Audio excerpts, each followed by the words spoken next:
Ngiphinde ngibingelele futhi enhlani ezansi kwisifundazwe sisonke sikaMthaniya. Ngiphinde ngibingelele umhlaba wonke la kufinyelela khona lo mfanekiso oqoshiwe.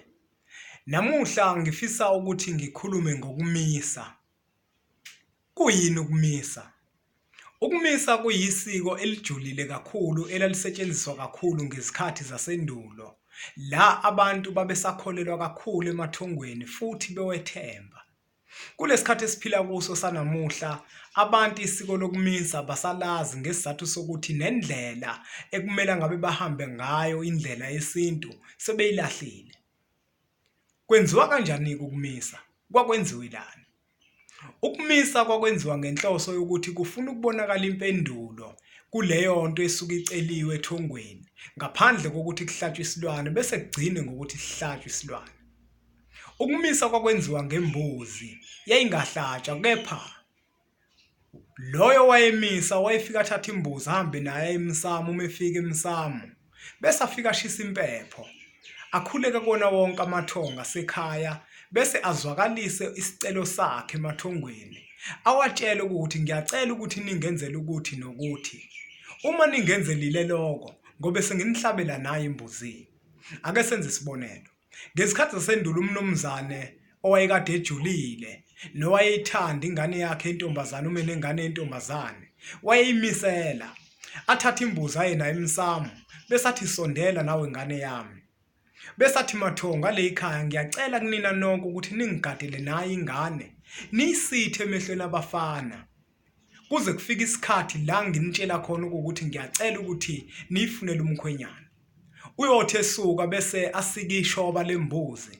Kwesinye isikhathi isikwe iziboya la phakathi kwempondo, bese kuvuvuzelwa lapha empepheni, bese linye ishoba libekwa phezulu emsamo emqhubeni, bese imbuzi uyayidedela. Angani phela ubatshelile ukuthi uma bekwenzile lokho ingane bayigada, uyokwazi na ukuthi abahlabele yona leyo mbuzi. Sithini isintu? Sithi isintu kuhle kakhulu ukumisa ngembuzi eyinsikazi, ukuze izokwazi ukuthi izale ezinye imbuzi.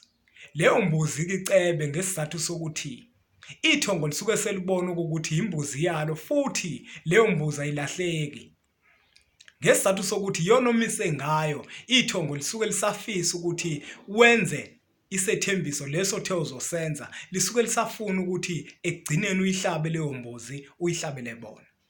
Nebala-ke intombazane eyayikade izigada izigcina umntombi bayo, ithongo liyisithe emehlweni abafana.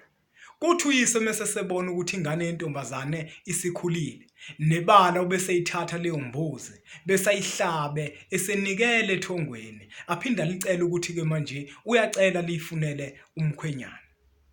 Nawe ungalisebenzisa lesiko, lingakusiza futhi, ngoba kuyenzeka kwesinye isikhathi uthola ukuthi uyahlaba, uyayenza imisebenzi, kodwa izinto azenzeki. Ukumisa nako ungakwazi ukuthi ukwenze, uthathe imbuzi uye emsamo, bese ufika ucele emathongweni, uwatshele ukuthi uma sekwenzelile lokho usuzibona impendulo neziqhamo ezinhle ezisuka kubona, uyobe usubahlabela lembuzini, bese imbuzi uyayidedela. Uma ufisa ukufunda kabanzi ngalesiko lokumisa, zitholela incwadi esihloko sithi Sithini isintu, uzokuthola kunjengoba kunjalo. Asibonge bathandi besintu, impunga yesintu iyoloku ikucobelela njalo ngolwazi lwesintu olokusiza nelokwenza ukuthi impilo yakho ikwazi ukuthi ihambe kahle, ngoba phela thina sabantu abampisholo, isisekelo sethu sikwisintu. Ngaphandle kwesintu asibona abantu.